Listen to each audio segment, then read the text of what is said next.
Hi, good morning. First of all, let me apologize for the quality of the light.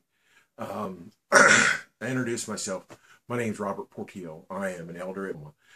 Just to give you some basic background, I was born in Compton, California. I lived there for about 11 years, moved to Oklahoma. I've been in Oklahoma for over 40 years. I love Oklahoma. It's my state. My wife was born here and raised here, and she loves the state of Oklahoma.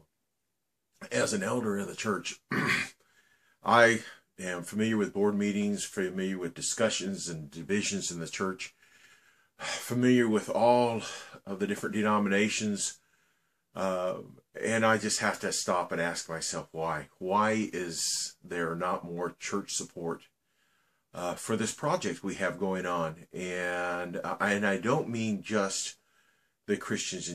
We get in people from Baptist backgrounds, from Episcopalian, Catholic, Methodist, Presbyterian, you name it. We've Pentecostal. We've had all kinds of people come to our church, and that's what I want to do. Is I want to address you and let you know that we all need to pull together for Green the Vote, Oklahoma. That's just something we need to do. Let me talk to you about Jesus real quick and give you my point of view. And if you'll just take a minute to listen to this video, you can shut it off, walk away, and act like nothing ever happened. But I hope that this video touches your heart, that you share it with the people in your congregation, that you share it with your ministerial alliance, and that you let them know that there is a work to be done. Our congregation is a small conservative congregation, very fundamental, Bible-believing church, traditional songs, maybe 70, 80, 90 people, depending on the week, what's going on. And so we're not a great big mega church. We've had a lot of really small conservative approaches to things, and we've been involved in community events and different things. When we read in the Bible, and this is where I'm going to talk to you a little bit about Jesus, but only for a minute, I want to remind you of the story of the Good Samaritan. Now, in the Good Samaritan, there's a man who was walking along the road, and robbers attacked him, beat him, left him for dead.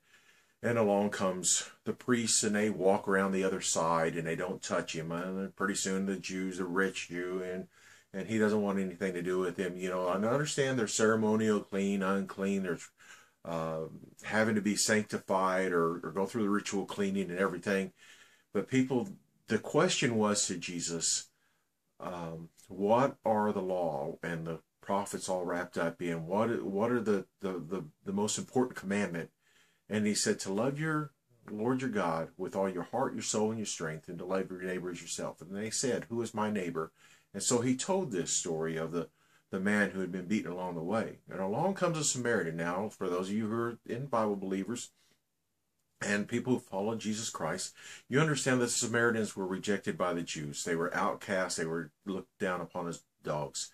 And the Samaritan helps this man out, takes him to an inn, bandages him up, takes care of him, and even gives him the innkeeper some money. And then leaves and said, if there's anything else that I owe you, let me know. When I come back this way, I'll pay you. What is that to do with what we're talking about? Well, what we're talking about is you have an opportunity. You have somebody in your family who has suffered from cancer and chemotherapy, and the chemotherapy darn near killed them.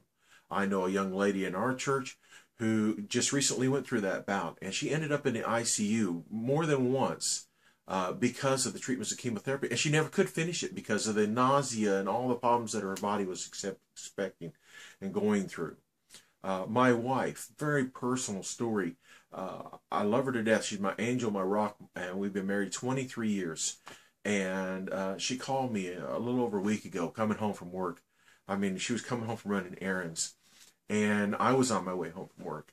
And I got a message from her, 911, help, I'm in trouble. I need your help, because she has so much pain, and it's had chronic pain for 20 years that she has to take morphine and different opiates. And it was causing her to be so drowsy. She really didn't have any business driving, but they were very important errands, and I couldn't take the day off work.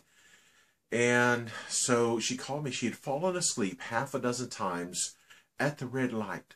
Woke up just in time as her foot slipped off the brake pedal, and her car began to roll out into the intersection, or almost hit the car in front of her. When I tell you that this is near and dear issue to my heart, I know that some of you are going to question that. You're going to think I have other motives, and I'm going to tell you right now, every one of you has somebody in your life that can be affected by this issue. Every one of you has somebody who has severe arthritis, has somebody who has seizures from epilepsy, or has PTSD, or OCD, or PMS, or just anything that you can think of. There's a wide area of benefits that can be helped with this. There are people who are taking handfuls of pills, much like my wife, who, because of the benefits of this, have been able to throw the pills away and just totally get down to this one thing. And I'm talking about medical marijuana. I know a lot of you are right now are going, oh, he just wants to get high, legal high. What Green the Vote OK is trying to do, greenthevoteok.com. Go there, look them up, find a chapter near you, find a place where they're signing the petitions. Is they each have a story. I have visited with them. I have sat down with them over a week now. I've got to know a little bit about Isaac and Damon and Dottie and Jamie and Ashley and several other people there. And they're all dealing with their own personal stories. And they desperately, earnestly need you to just listen to them. And so what I want you to do is to understand that medical marijuana can relieve a lot of these symptoms and a lot of these problems, and can give an opportunity to your loved one to finally find relief after searching for however long they've been searching. Now, real quick before we run out of time, because I don't know how long I'm going to have your attention, this is what I need you to do. I need you to educate yourself. Go online, Google it, find out all you can about medical marijuana and what its benefits are. First, information is key.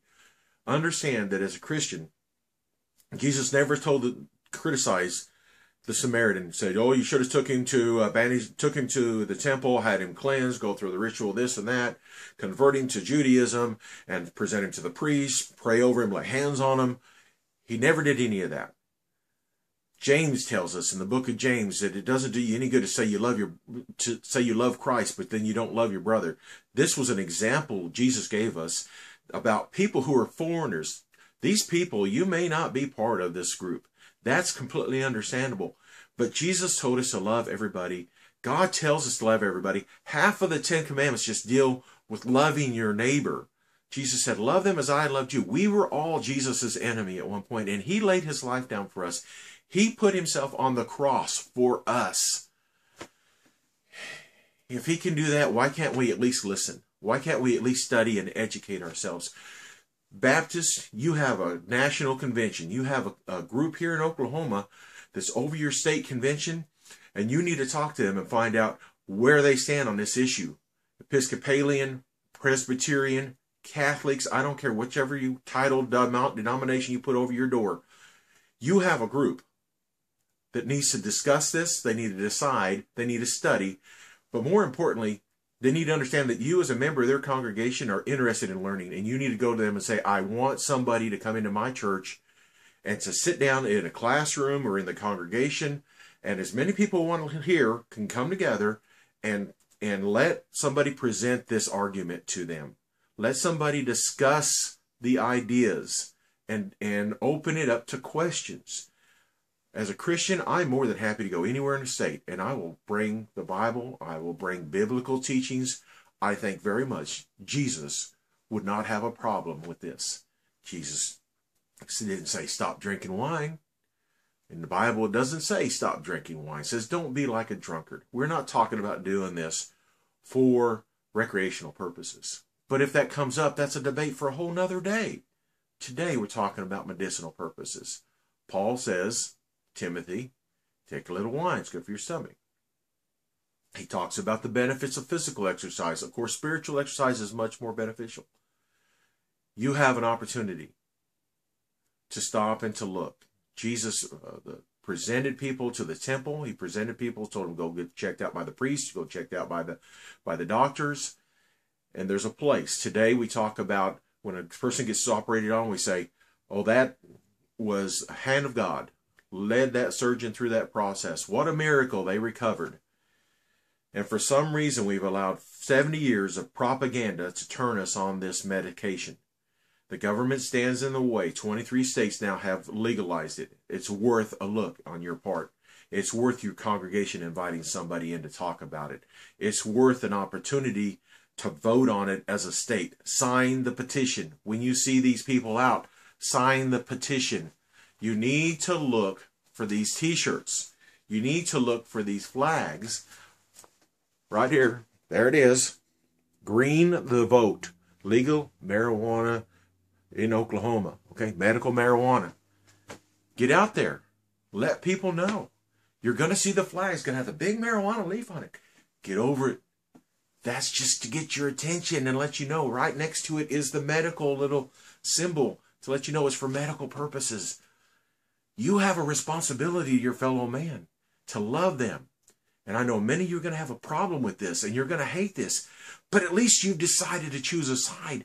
Being neutral is not acceptable. Being neutral is saying something. It's saying nothing. It's saying something. And it's saying you don't want to participate. How can you say you love your fellow man and let them suffer? Look beside you at the pew next to you, at the person sitting in the pew. They're suffering needlessly. How many people have you known have these diseases and need some kind of medication that's not helping them or their body's rejecting? There's a natural, non-addictive medication out there that they can take. I challenge you. Go to your ministerial lines. Say, I want somebody to come in and talk to us about this issue. We have 90 days. We have till December the 29th to collect 124,000 votes in signatures in Oklahoma. It's an uphill battle because Oklahoma is a conservative state. But it's you Christians that'll make or break this movement.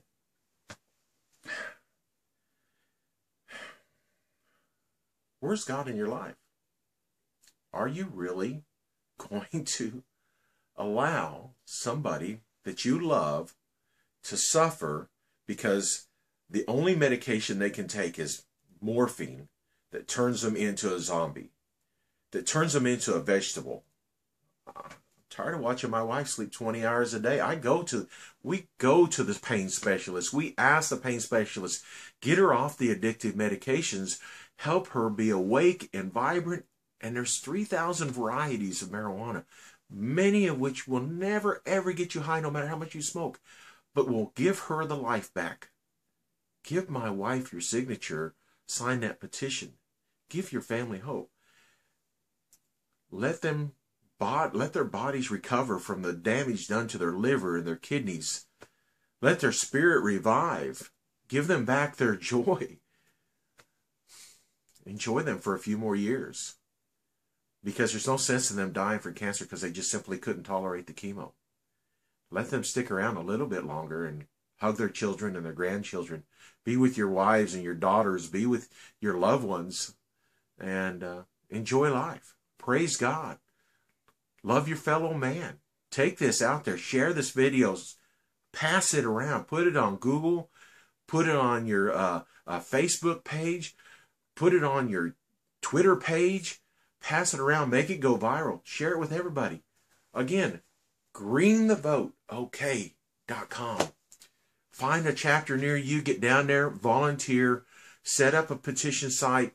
Or at the very least, sign that petition or get somebody in your church to talk to your fellow Christians and so that they can learn the issues and the benefits of medical marijuana. Do the right thing. God bless you. Have a wonderful life. I'm going to see you on the other side. Don't forget, we're getting close to that day every day. Amen.